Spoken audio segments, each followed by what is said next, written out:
Welcome to the podcast where we delve into stories of motivation and resilience and the pivotal career decisions that shape people's lives. Today's episode is special for me because our guest isn't just someone that I admire professionally, but he's also family.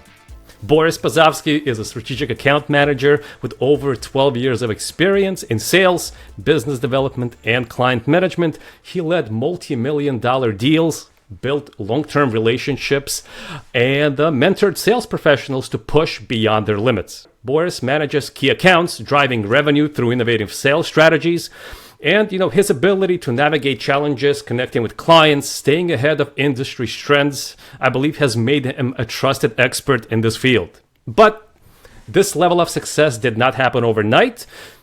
I don't think I'm mistaken in saying that it has been years in the making. So I've known Boris for over 20 years. I've seen part of his journey firsthand, and I'm very proud of that. But I want to take a step back and explore the moments that shaped him, his early career, the challenges he faced, and how his upbringing and experiences led him where he is today. So I'm excited to finally have this conversation with you in a way that we've never really had before. So Boris, welcome to the podcast. Thank you. Thank you for having me. What an introduction. I have to put that on my LinkedIn. you know me better than I know myself.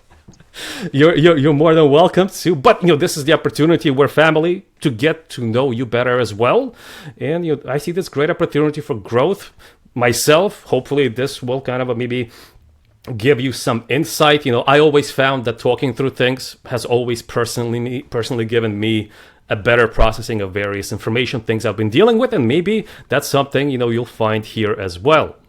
For sure. Yeah. So let's start where you are today. I know what you do, but for someone that does not know your industry, how would you describe your work without using industry jargon? Sure. So there is what my company does, and then there's also what I do for the company. So my company is an industrial cleaning equipment manufacturer. We play in a lot of different verticals, a lot of different spaces. So we do, we supply equipment for high-end pharmaceutical companies, also building service contractors, people that are cleaning stadiums, people that are cleaning hotels. We help, companies like, big food manufacturers clean their process lines and just ensure that they have a clean environment so that they can manufacture, whatever that they are manufacturing, whether it's dog food or medicine, and everything in between. So what I do with the company, I'm a key account manager. So I have a handful of accounts that I manage. And the way I like to think about it is I work with these companies to help shape my company around their needs. So to service these big companies that have, multi-millions dollars worth of opportunities, have large customers, have high expectations, can be publicly traded, have shareholders. They have certain expectations that are put on them. And my role is to be a good partner to them and ensure that my organization is doing everything that we can internally to best fit their expectations, and the expectations that are placed on them of their customers. So at the end of the day, it's true partnership. We're looking to work together to get to a mutual goal. And that mutual goal is always going to be customer centric, is always going to be around the end user and ensuring that customer experience is something that is as seamless as possible. And, I can go into the weeds here talking about how things are never seamless and that it's more about how you handle those challenges as they come than it is the actual seamless, idyllic relationship. But I think it's mostly just ensuring that you have a good partnership where it's like any other relationship. It's a push and pull, it's a give and take. But when you have like that personal relationship and extrapolate it into a company, that's when things get really interesting. So that's what I do in a nutshell. All right. Thank you. Thank you for going to that explanation. I really appreciate it. Okay. Again, thank you. Now, considering all that, I think this gives a certain level, of understanding. But having, let's say, for example, that perspective in mind, somebody who is a current college student? Maybe they're not considering this line of work, or maybe they're not realizing that this has potential interest to them. Like, what excites you about all of this work? I mean, meeting with clients, adjusting to various kinds of demands. Sounds like there's rarely a dull moment. No, every day is different. That's what I love about it. I had no intention of this being my life. And I think as a college student, it's very rare for somebody to have like a true identity in that sense, like a career identity of knowing exactly what they want to do, exactly what their career path is going to look like, where they want to be in 10 years from now. I've known people like that, and I've always been envious of having that level of certainty of like, this is going to be my path. But I went to school for psychology. I never thought I was going to go to sales. I always had the typical stereotype of sales in my mind. Is like you walk into that used car dealership, somebody shows up, or you're in a retail store, and as soon as you walk through the door, somebody comes up to you and is like, how can I help you? That was not my personality. Growing up, I was very much an introvert. And I think I was looking for ways for me to get out of my shell.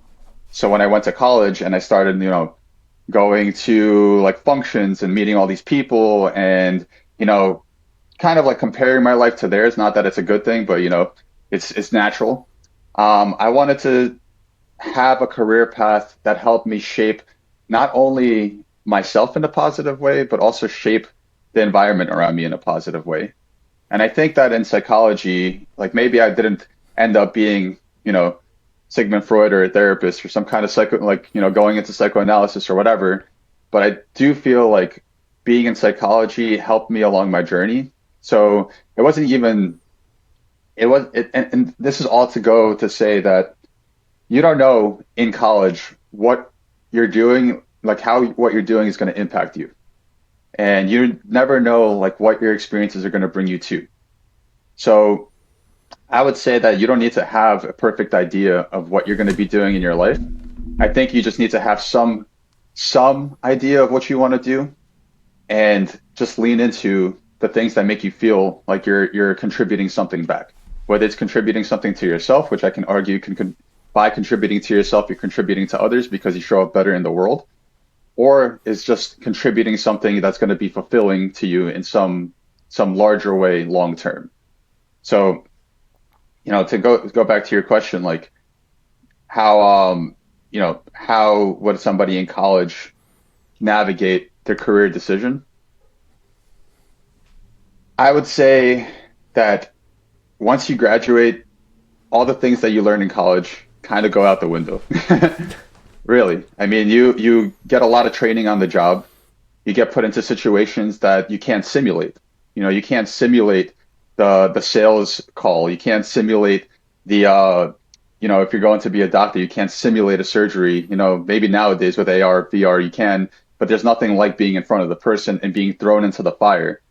And I think what college really helps you do is it gets you into enough uncomfortable situations that you learn to trust yourself to show up to whatever situation is in front of you in a way that you can, in a way that you have confidence that you can handle that situation. So I think for me, my biggest takeaway throughout college was like, it doesn't matter what the situation is. I know that I'm the type of person now that I can be put into any situation and do my absolute best within that situation. And if I don't do my absolute best, I can at least learn from that scenario and graduate beyond it. Okay. Well, there's a lot. You hit a lot of great points. And I wanted to say just as you were talking, I was reminded of a John Wooden quote, the basketball coach back in the day, probably from the 70s and 80s. I like this quote a lot. It's about success as peace of mind attained only through self-satisfaction in knowing you made the effort to do the best of which you are capable. Yeah. So it seems like you just, to me, talked about that process. I think your story is unique. Of course, all of our stories are unique, but the simple realization, like you mentioned, you sometimes when you're in college, you think you're going to go into a certain field, certain major, but you end up post-graduation into something else. Like you with psychology, I can play in these mind games and somehow tie in sales into it, but I think I've had a similar experience. And you also hit on a great point of experiential education. This is how I would describe it, having that experience that, for example, an internship would be a great thing to highlight. Kind of like these, having this opportunity, connection, to have these experiential opportunities to do the work more or less on hand under supervision, get an inkling for what you might like, and let that dictate if it's pointing you in the right direction or not. Like for me, I realized the importance of internship, experiential education through personal experience of not having an internship. I in college went through a couple of different things, journalism, physical therapy, and then I thought, okay, I want to do marketing. But I'm as an English major, I've had to work and never really got the opportunity to do an internship. But after college, not too long afterwards, about a year or so, I received that first job in marketing, the first real job, salaried. And by that point, I had a kid already, 1 year old, nearly one. However, I realized that once I got there, this wasn't the field for me. I never really understood what it really took. I didn't have that middle experience between that college education and having that actual job. You need to possibly do that internship, volunteer.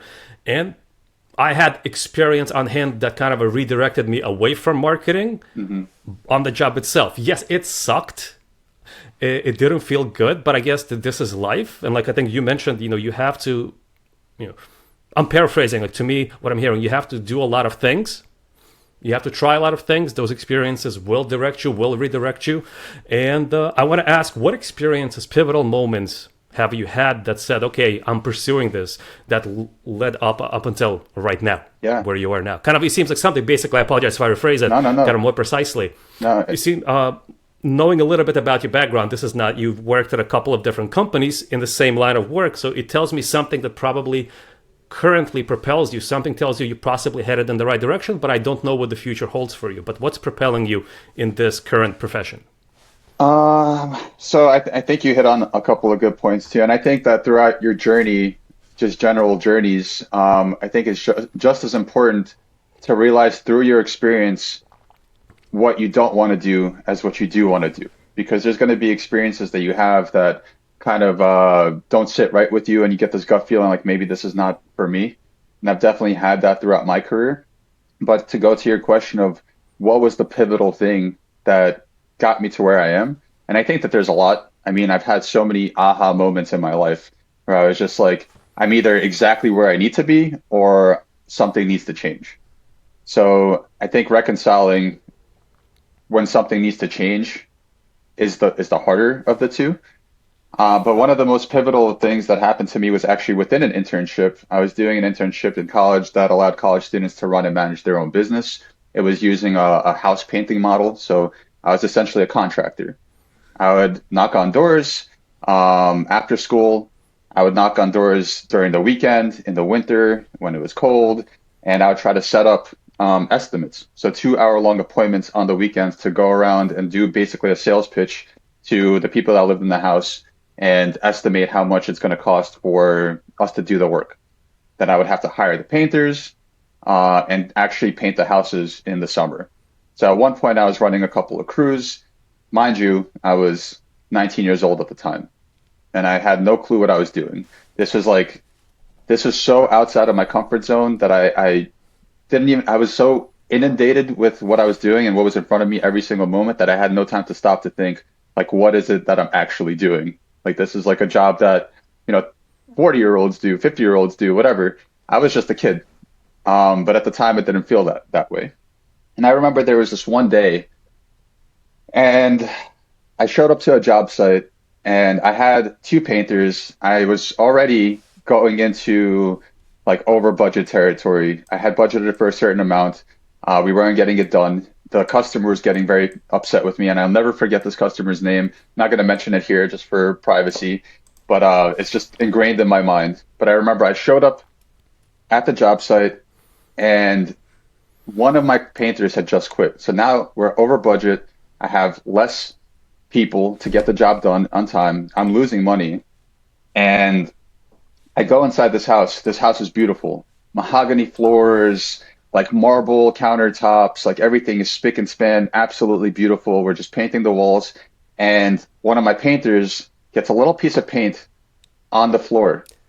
And this guy who was like a medical contractor, lots of money, like really like you talk about driven, you talk about ambitious, you talk about like that type A personality. This guy had it. And he was literally hovering over my painter, just like watching him do his job. And he saw this paint splatter, and that was like the boiling point, and he absolutely lost it. He's like, Boris, get over here. Like I'll, sans the expletives. But he got me over there and he's just like, are you kidding me? Like, you don't know what the hell you're doing. Like I trusted you. I invited you into my home and, your painter is making a mess and I want you off the property today. You're done. And I got fired from that job, that particular job site. And I tried to talk my way out of it, and there's nothing I could say. People take their homes very seriously. This is like his livelihood. So, and I'm just a visitor there trying to get a job done. And of course, I'm trying my best, but at the end of the day, I'm this 19-year-old kid. I don't know what I'm doing. I'm just trying to figure it out as I go along, which is like a theme throughout my life, I guess. But so I packed everything up. I was talking to my painter, and we were just like, all right, I guess we got to get out of here. And I remember that day, it was gray, it was cloudy, it was raining, and I was sitting in my broken down 98 Honda Civic. The brakes barely worked. The window was smashed. I had no money to fix either one of those things. And I'm just like sitting in my car, breaking down, like in tears, crying, thinking like, what the hell am I doing here? Like, I don't belong here. This is not, something's not right here. But that wasn't the pivotal point. The pivotal point was the next day when I called that customer, spoke to him, and kind of explained my situation, spoke to him. I didn't get the job back, but I think the act of like talking to the customer, owning up to, where I was at the time, and also being forgiving of myself the next day and still showing up to work and still trying to drive sales and still working with my painters and still trying to make sure that there's payroll and still trying to push myself beyond like that uncomfortable moment the next day, that was the pivotal point. Because no matter how difficult it was, no matter how emotional I was in that moment, I think pushing myself past that and seeing that there's there's more to life than that one very powerful moment was very transformational for me. And I think that there's been many moments in my life like that where I'm just like, maybe overwhelmed, maybe having a little bit of imposter syndrome, but getting past that and just telling myself like nobody really knows what they're doing. Everyone pretends really well. Some people pretend better than others. Some people have more knowledge, of course. But at the end of the day, I think everyone's just trying to do their best, and life is so fluid that you're always going to be faced with new and uncomfortable situations. It's more about how you process those situations and recover from those difficult moments. That's what makes you. So I think that really was a transformational moment for me. I'm so grateful that I had it at 19. Some people don't have it until they're 40. Life is not linear. Life is not a straight path. You go up, you go down. So I think that was really, really where I started thinking about, my professional identity, and not only your professional identity, but also your identity, because your professional identity is not separate from who you are. And that took me a long time to learn, is that who you show up to work as is not so different from the person that you show up to a party at or show up to a family function at. You're still that person. So bringing your whole self to your career and everything else around you, that is also, another pivotal thing, but that's a separate topic. Yes, and maybe we get into that, but I think there's a great transition point. But that whole story, by the way, thank you for sharing it. It's for example, on social media, you're likely to see the best pictures, best days of people's lives, and we'll always keep things hidden because I think it's natural to humans, for us as human beings, we don't want to share the bad. But I found, and not just personally speaking with various individuals, when we realize that other individuals are struggling, when we hear their stories, and this is the intent here for the conversation that we're having, if we hear the stories, how other individuals are not only triumphing, but their losses, their mistakes, those could give us a sense of, I would say like we can maybe relax a little saying that, hey, if we make mistakes, it's not fatal. There's that saying, in sports, maybe in life, you either win or you learn. So treating losses, dwelling on that never really helps. You have to look back at things and try to attempt to, if there is a little bit of a silver lining or gold nugget, you have to try to extrapolate. Like for me, I'm thinking that the job that I mentioned, the first real job in marketing, I lasted 4 months with had a kid. Thankfully I found a job not too long afterwards, but looking back on it, and it took me a long time, not just years, probably a decade or two, to realize, oh, it's not that the company was not good for me. It's not that the company was good for me. It's possibly maybe I was not right for the job myself. Okay, I could do the work, but literally, I think I remember correctly, the quote was from the two individuals of the startup told me, we can see that you're not passionate into this on that last day of work, but they nicely kind of let me go. It took a lot of time, of course. There's resentment, there's being pissed, upset, worried, but looking back on it, I realized that was that pivotal moment that told ultimately something about myself. So this is how you can, I guess, treat, hopefully you can have that confidence, find it through mentorship, whatever, to look back in the past and see it as a positive, as a moment that told you something about yourself. Yeah, and again, by steering away. For sure. I totally agree. And I try to tell people that are interviewing, sometimes they don't have a job. So they're coming from almost like a place of desperation. Like, I need to get any job. It doesn't matter what it is. I need to pay the bills. That's perfectly fine. But at the end of the day, if you're interviewing for a position, you're not only getting interviewed, you're also interviewing the company. So you need to identify within yourself, like, what it is that fulfills you. Because at the end of the day, like in your example, like you showed up to work, basically you were there, but your passion was never there. So not only is it bad for you as an individual, it's also bad for the company. So either way, it's a lose-lose situation. So you might as well just hold that for something that is going to be more fulfilling, something that you could grow into, is going to make you a little bit happier as an individual. Work is not, you shouldn't draw all your happiness and joy from work. Rarely do people find that, but it should in some way contribute to who you are as a human being. So I think finding that fulfillment in your role, something that you spend 40 to 60 to 80 hours in a week, is extremely crucial. And it's something that I feel very fortunate that I've had in my career. Sometimes it was easier than others, but I feel if you're looking for a job, or if you're just coming out of college, don't just settle. You deserve to find something that's actually going to help grow you, not only on a professional level, but on an individual level too. I like what you just said. You have to find, but it's not going to take that singular experience. You have to have possibly multiple experiences, do some things, figure out, and see what feels right. But I want to kind of make a slight transition. I think this is a good point, because not too long ago you mentioned imposter syndrome. I think you mentioned your mentorship. And, no secret, of course, we're family. And I know, if I'm not mistaken, you moved to the United States when you were 2 or 4. When I was like 3.5. 3. So you're right. So you're right split the difference. So first, I want to ask you, what do you remember about growing up as an immigrant? How do you think your cultural background has helped, has shaped your mindset, work ethic, or maybe just approach to success?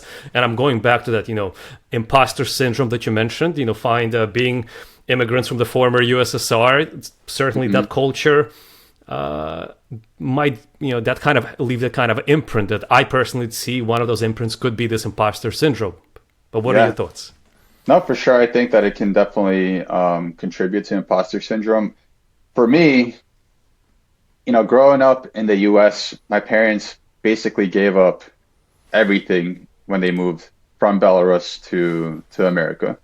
My father was, he had a degree. He could have easily been an engineer. My mother had a degree and easily could have gone into medicine. When they moved here, my dad was stocking shelves at a grocery store. My mom was working at a laundromat.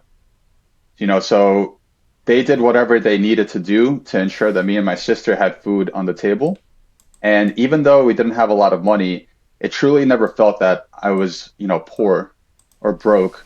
And, I remember, I would ask for money sometimes, and my parents would say, sorry, I just don't have it. And I believed it. It's not just one of those things like, I just don't have money. They literally did not have money, and they would give me their last dollar.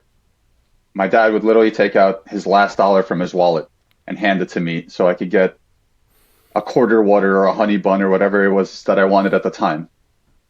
And growing up, those things are kind of lost on you, but you go back in your mind and it really kind of fills you with more understanding when you start making money and you start like going to work and you start like striving for things, the impact of your parents' contributions and their sacrifices. I think for me, my parents' sacrifice has been my largest source of inspiration and my biggest driving force throughout my entire career has been what my parents gave up so I could do the things that I'm doing right now.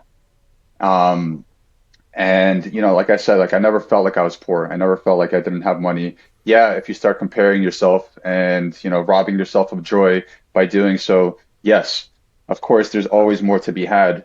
But it was never about money for me. My parents gave me experiences. They gave me love. They've always shared affection with me and inspiration. And even though they couldn't give me a lot of the things that I needed as an adult, I had to get that from other sources, but they did everything that they possibly could so that I would grow up to be well-adjusted and feel like I had like love in my life. And I think that, as I grew up, there was definitely times where I was like kind of coming to terms with my situation as like being an immigrant, being different. And I thought I was, I came here young enough where I was comparing myself to other people and I just felt like an American, but I think the work ethic for an immigrant is much different than the work ethic for somebody. And I'm generalizing here. I've just seen some people's work ethics. And again, it's a huge generalization, but I think as an immigrant, you have this mentality of like, I'll do whatever it takes. It doesn't matter. Like I'll do the most menial job as long as and I'll do 3 of those jobs. I'll do 4 of those jobs. It doesn't matter. I'll do whatever it takes to ensure that I'm not depending on anybody else and taking care of the people that are around me. And seeing it's not, and my parents never said that that's what they were doing, but they showed it and I saw it and they didn't have to share it through their words. I learned from their the way that they showed up, and that really was more impactful than anything that they possibly could have said, any advice that they could have given. I saw how they were and I saw what they were doing and that became ingrained in me. And, I just always wanted them to be proud of me. I wanted them to feel like their sacrifice was worthwhile. And I remember when when I left for college, my mom was like, she literally broke down in tears crying because she wanted me to be home. And that's like a very like, mama thing to do. She's very mother hen. But when I came back and visited after, doing that internship that I was talking about, she was again in tears saying how proud she was of me and how she needed to let me go.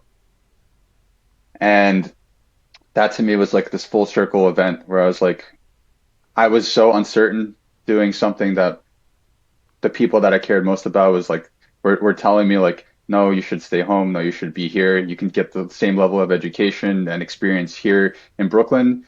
But I took it upon myself to leave and go beyond what my, I guess, authority figure at the time thought was right, broke out of that and was able to come back in a better state, in a state that they were proud of me. And that's exactly what they did when they left, Belarus and took a chance, into an unknown world.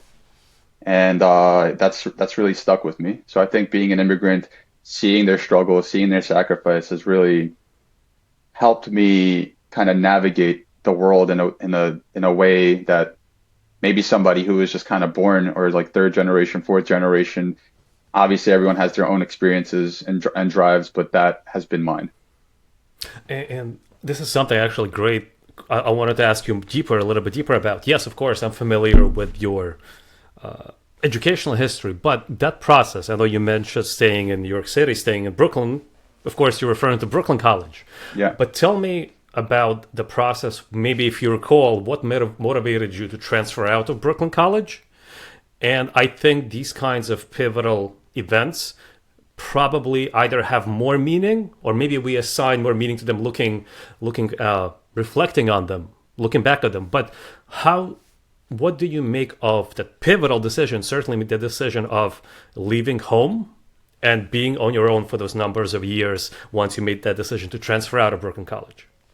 Well, Brooklyn was all I knew. Brooklyn College, Dewey, this whole like little bubble that I've made for myself. I felt like I was kind of closing myself in, even though I wasn't maybe sophisticated enough in my own mind to tell myself that at the time. There was a feeling that I had. And my best friend went to college in Stony Brook.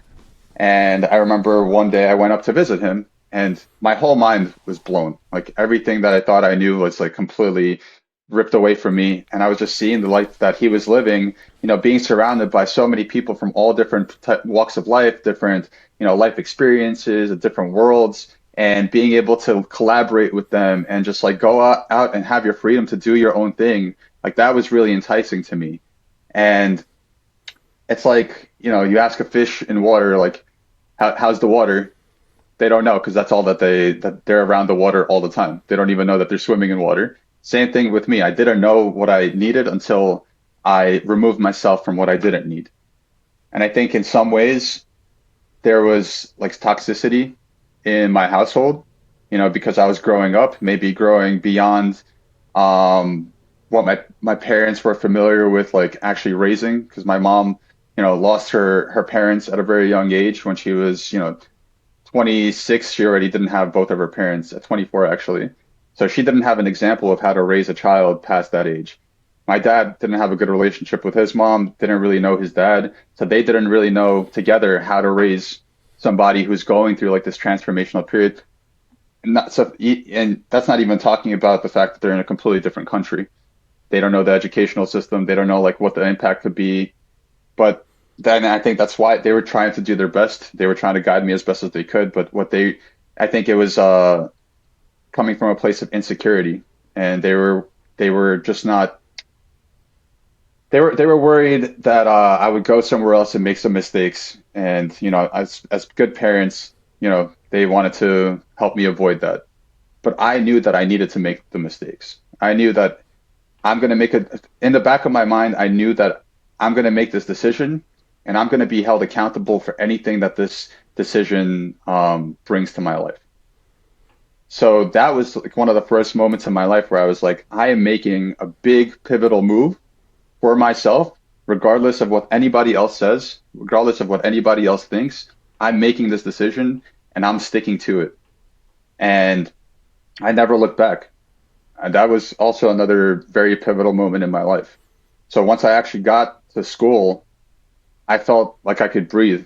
I felt like I was free. I felt like I wasn't being smothered, one thing, by like the city that's around me. New York can be very, very stressful. New York it's like this big thing. There's always buildings, looming over you, like all this hustle and bustle, this whole corporate world, this culture. But getting out of that and being around like-minded students, people who are curious, people who are like always, up for a debate or a philosophical conversation, it was awesome. It was like so different from what I grew up around. And the people I grew up around in Brooklyn, a lot of them got into drugs. A lot of people, started taking, the left path, and I took the right path. Not right as in like right, but, I took a different path than many of the people that I grew up around. And I think it paid dividends. I think it was the most beneficial thing I could have done at the time, was to get away from my immediate surroundings, ones that I was comfortable in already. So how would you encapsulate, if you were to, for example, speak to someone who's a first generation college student, immigrant themselves of college age, or around that age, what would you say are the benefits, using personal examples, of getting out of that comfort zone? I think one of the biggest benefits of getting out of that comfort zone is to truly explore your identity outside of what you're used to, because you really are who you surround yourself with. And if you've been around one environment for your entire life, then I can argue that you truly don't know who you are, because you are just a reflection of the things that you are comfortable with. And to get out of your comfort zone at that age, 16, 17, 18 years old, can really teach you a lot about how you handle stressful situations, how you handle those uncomfortable moments without the support of the people around you. And that can help you build confidence later on in life. So I think being around other people who are also going through the same thing, there's like kind of like this community of people who are having like a similar experience, even though everybody's is different. I think being alone, but also having that community around you, like really helps you kind of have like almost a safety net without really having a safety net. Because you can always go back home, if you don't like it. But I think trying to do that and being the type of person to try new things and get yourself out of like these bubbles that people put themselves in, that's really what helps you grow as an individual. That's like the pivotal thing. And there's nothing bad to say about community college. There's nothing bad to say about, like going to a college in your hometown. I mean, everybody has their own experiences. I'm just talking about my own personal experience. And for me, I don't think I would be in the position that I'm at right now, of course, and I wouldn't be as happy with where I'm at right now if I didn't do that, because I would have always in the back of my mind regretted not having tried to do something for myself. Okay. Now, with that in mind, now you've led teams, correct? Supervised Hmm. employees currently, presently. Your personal experience and how has your personal experience reflected in the work that you do leading other individuals? And more specifically, I'm curious about, again, this imposter syndrome. I think this is something that's not spoken widely enough, and what are your strategies? But namely, when you have opportunities to mentor, to lead, to supervise, manage, kind of all-encompassing term, how do you use your experience, or how have you used your experience with other individuals that you have to lead and be responsible, for their work on top of yours? Yeah, I think that's where the psychology really comes into play. I've never had the intention of leading or managing a team or managing people. I never went into my role, like in sales, you're very much like a sole contributor.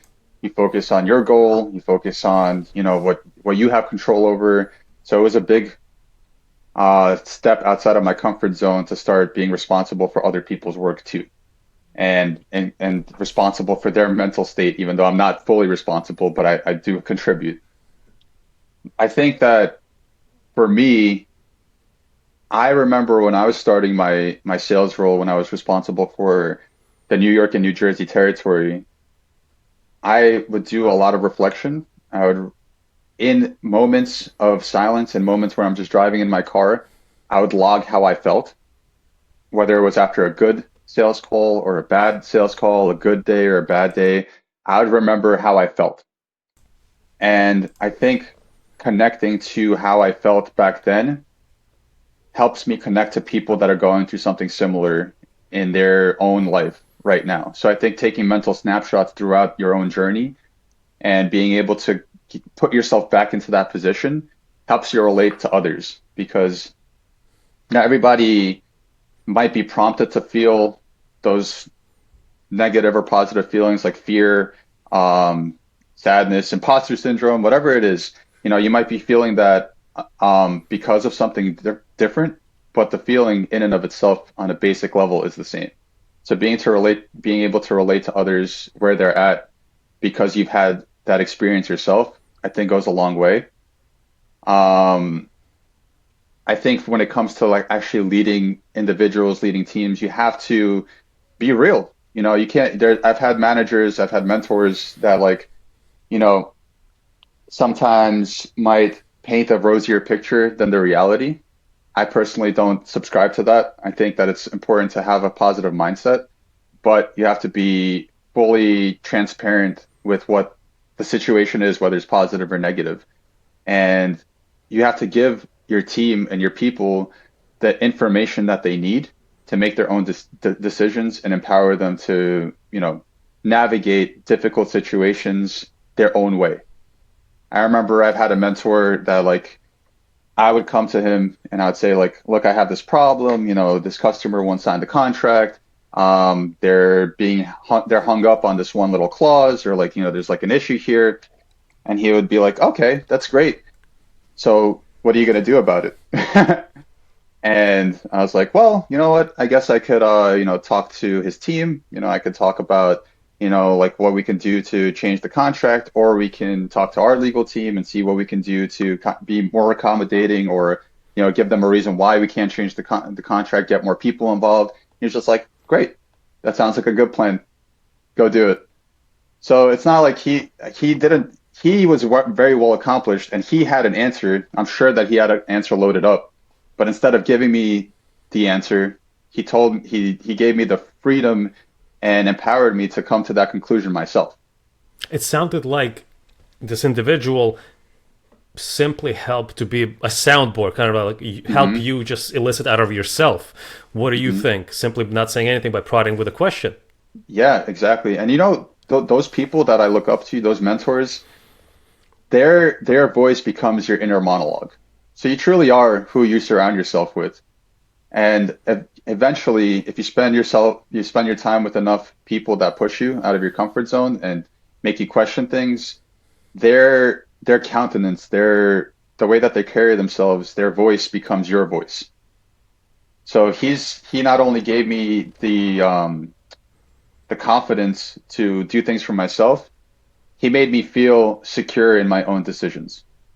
And regardless of what the outcome was, he was going to help me navigate it and give me like that support. And that's what I strive to do as, a team leader, or when I manage people, is I want you to do your own thing. I want you to be your own individual. I want you to make your own decisions. And then when, the poop hits the fan, if it hits the fan, we're going to figure it out together. We're going to get through it together. But who you hire and who you fire are the most important decisions that you can make in an organization. And if you hire the right people, you're hiring them because you're trusting them to do the job without your interference. Okay. So thank you, Boris. And I know you mentioned that you don't want to lead. Not silly, maybe at least at this time, not seeking out these opportunities at the moment. But I like to say, you don't know what the future holds. This is the mindset now, but who knows, in the future things might change. But to get back to leadership, I think you don't have to be a leader or a manager. Even as an individual contributor, you can gain enough experience over time that will tell you when your manager, other individuals who are in these positions, whether they're succeeding or not.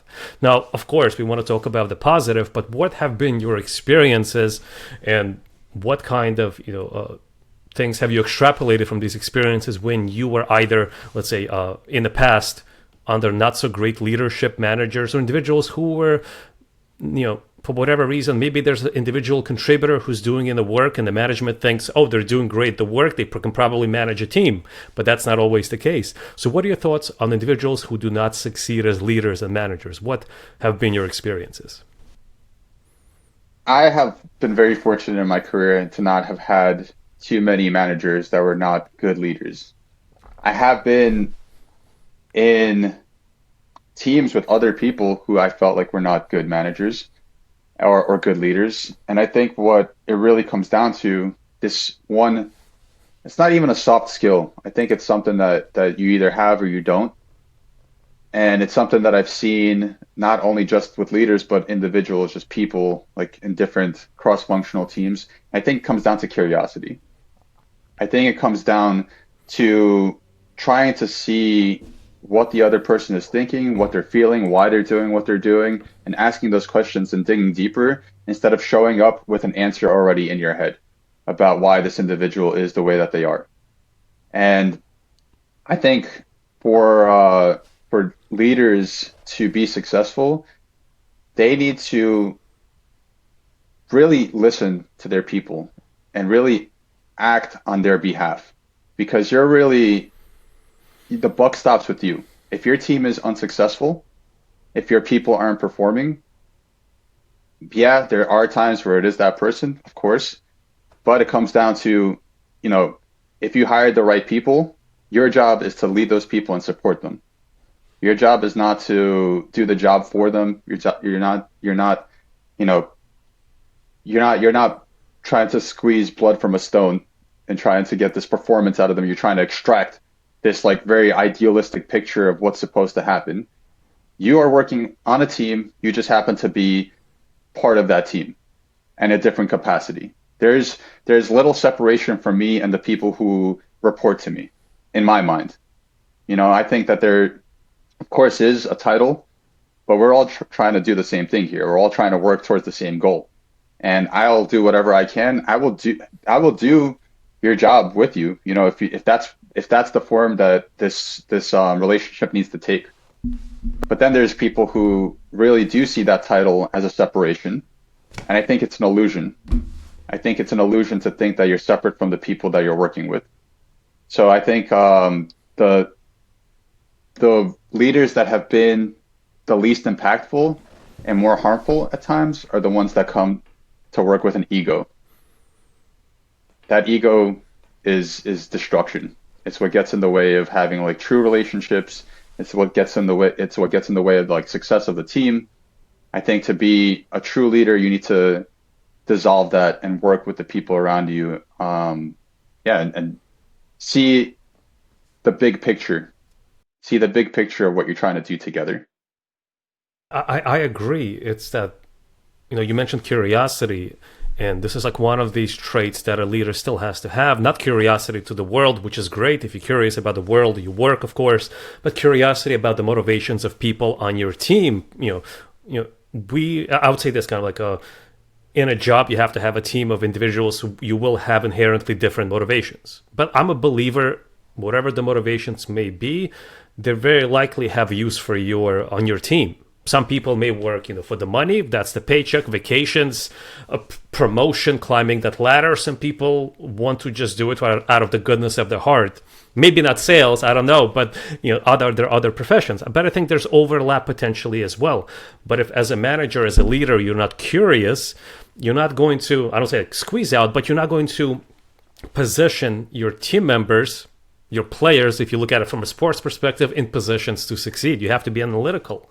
I had this, what I can consider one of my mentors in the past, told me about an experience managing a team and being discerning of the strengths and weaknesses of certain individuals and positioning them. The example was, this is an individual who is right now in a customer-centric role, but I see that the strength is actually quite opposite in terms of maybe being more organizational, maybe on a back end, not client-facing, but there are a lot of operations where they can be useful. And this is where becoming a manager, this individual, recognize that and move things around. So this has been a big thing. But also, I think you mentioned the big disconnect is not realizing there's no separation, but there's that concept, that book, Extreme Ownership. And I feel that some individuals who become leaders, managers, don't necessarily embrace the responsibility that comes with being a leader.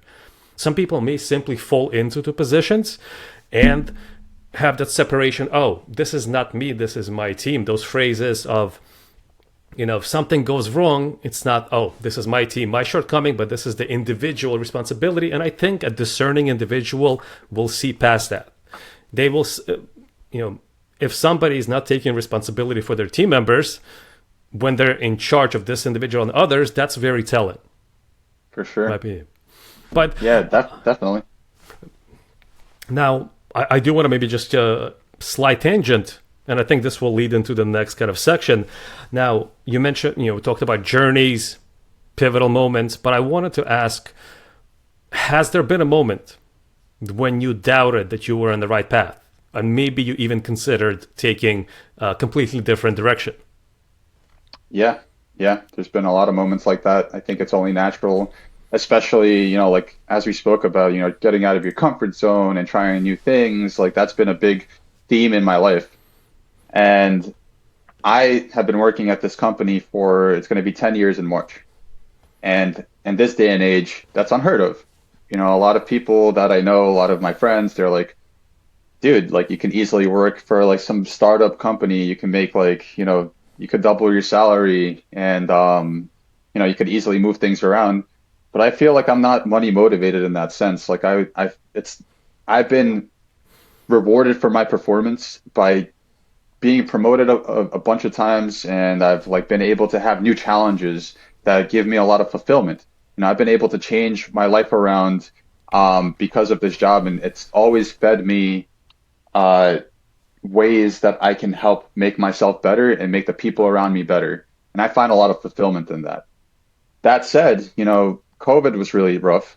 When COVID hit and like I was going from traveling for work very often, sometimes 2, 3 weeks out of the month, to being grounded and staying home all the time and living through this Zoom culture, that made things very difficult because I felt disconnected from the very thing that made me happy at my work in the first place, which is like being around people and, like helping solve problems and like showing up for people. And it kind of like really took a turn.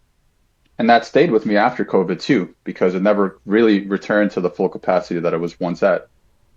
So there were times after COVID that I was considering a career shift. I wanted to change things up. Those voices in my head that were being fed to me through my friends and like all the people over the years really started becoming louder. And I looked out there, I looked for some jobs and like I didn't feel like the culture really aligned a lot of the time with what I was looking for. And I stuck through a very difficult time within my company. And, I'm sure there's going to be more difficult times, but I stuck through it. And because I stuck through it, I learned so much about how an organization operates through difficult moments. And that helped me kind of like, I've always had this big picture in my mind. Like it's never about this individual moment or this individual year that I'm having. It's about how all of it feeds together to this future moment where I can use all of this knowledge that I reflect on to help other people, to help other organizations. So there was one point where it clicked and I was like, you know what? I want to see what happens. I know that we're struggling right now, but I want to see how leadership goes through this time, how they navigate, how they keep people aligned, teams together, moving forward during a very difficult time in our career, all of our careers at that point. And I'm grateful that I did because I've come out the other end. I've been given a lot of great opportunities. Am I going to have doubts in the future? Certainly. But right now, things are pretty great. And this company has given me the opportunity not only to professionally grow myself, but also have given me some really cool like life experiences that are going to continue even into this year. So there's going to be a lot going on in my future that I can really say is it's all because, not all because, but very largely in part because of the company that I work with. When you were saying this, I thought when you said that you stuck with a company and then, the thick and thin, so to speak. And I don't think this is necessarily about company loyalty, but it's a decision. But it tells me, for example, I'm turning 40 in a couple of months.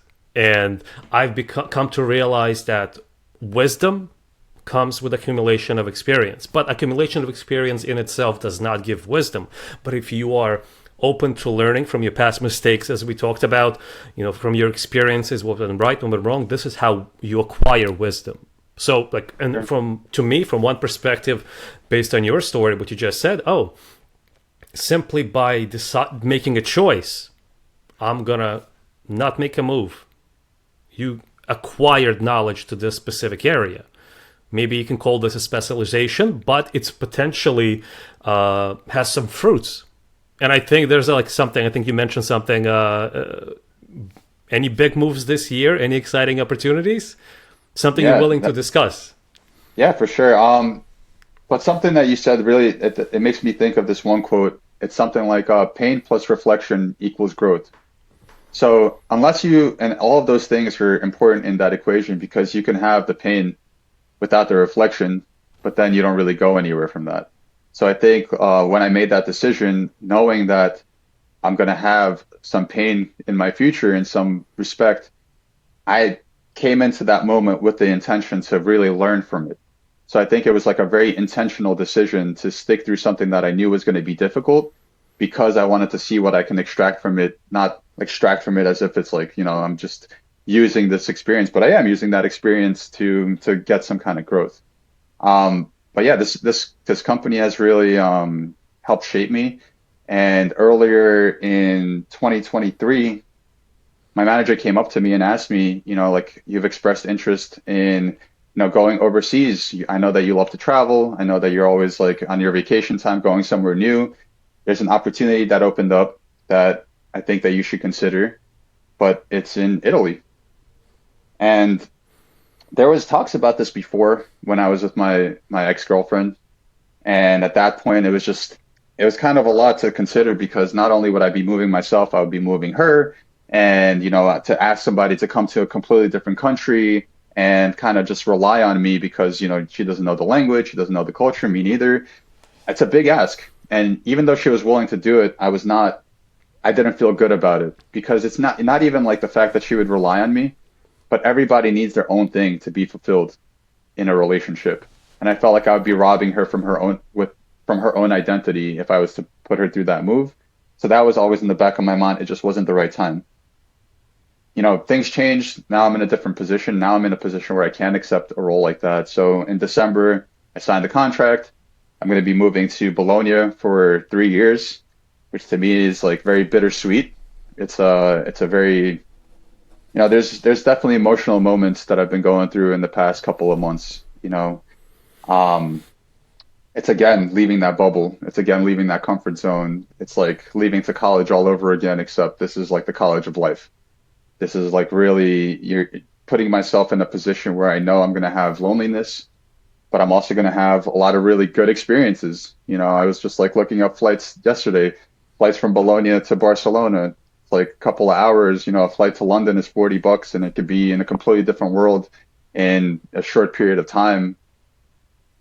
So, and I'm grateful to my company for facilitating something like that and seeing something in me and putting me in a position where I can do a move like this, because it goes back to, you're not separate from, you can't separate yourself from who you are at work from who you are in life.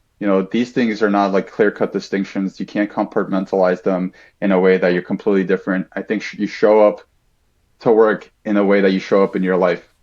And over the years, I've been able to kind of dissolve that barrier.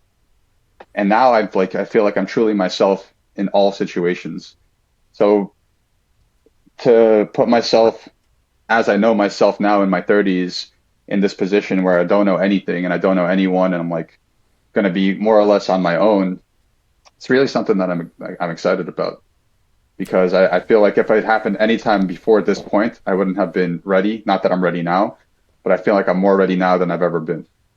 Sounds like you're already considering this opportunity. And by the way, congratulations on this. I think it's a great opportunity. But thinking about it, do you see any parallels with your impending move to Italy and your family move to the United States when you were a child? Yeah. Kind of. So that's one way to look at it. But also, I would say this.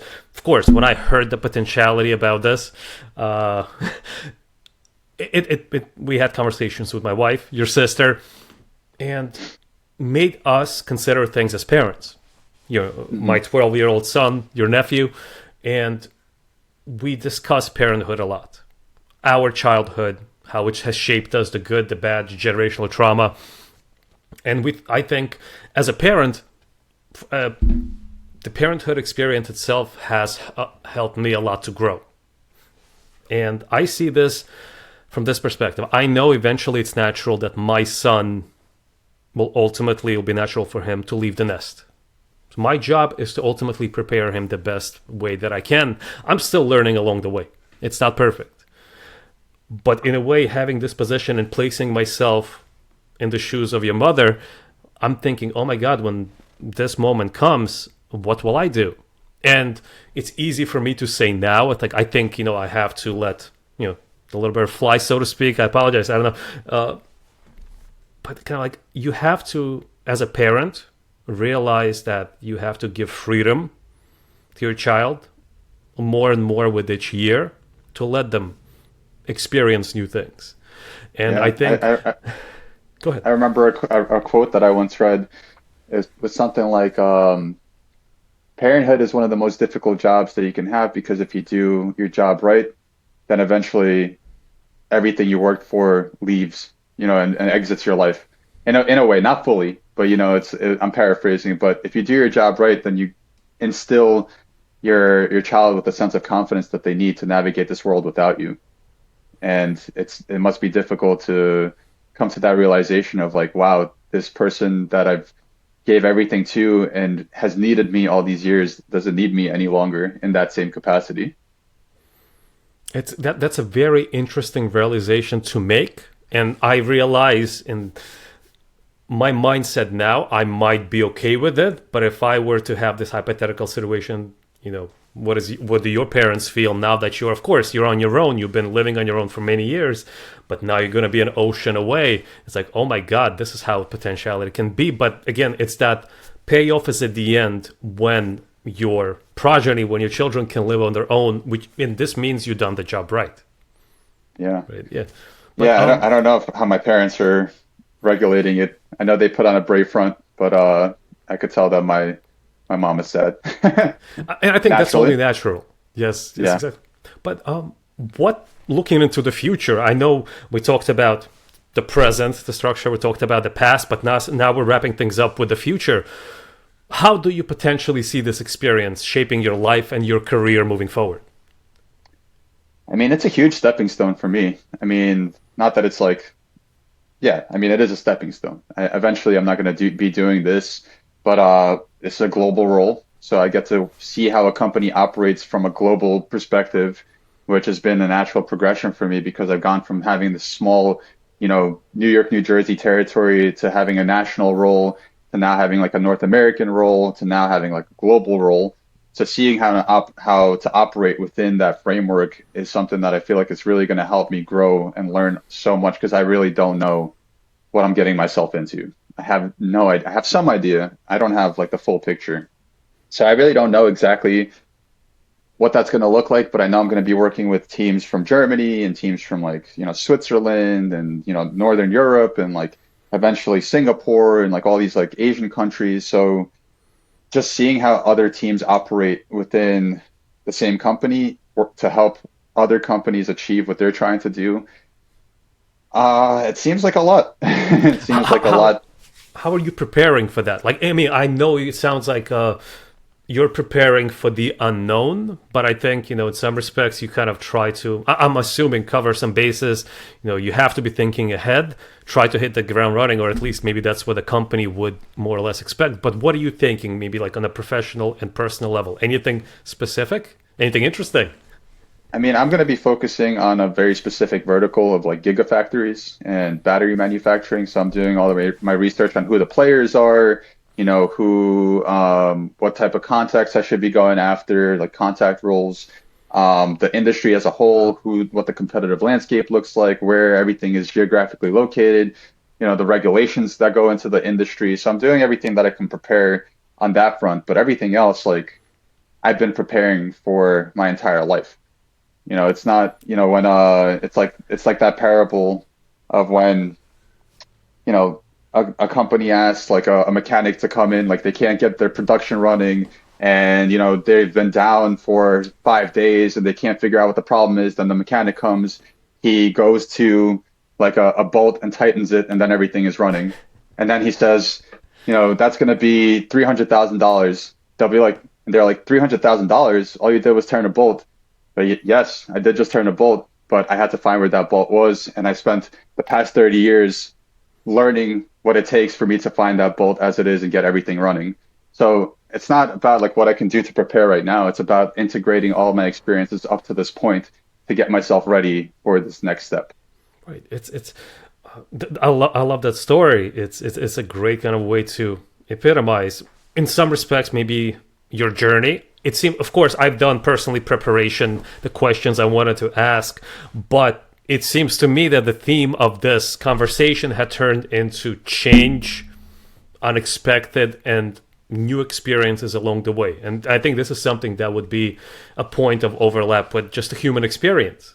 So in that sense, if someone that's just starting out in sales, business development, or a similar field, looking back on your experience, on your journey, any piece of advice that you would give someone starting out in this field or going into potentially a similar path?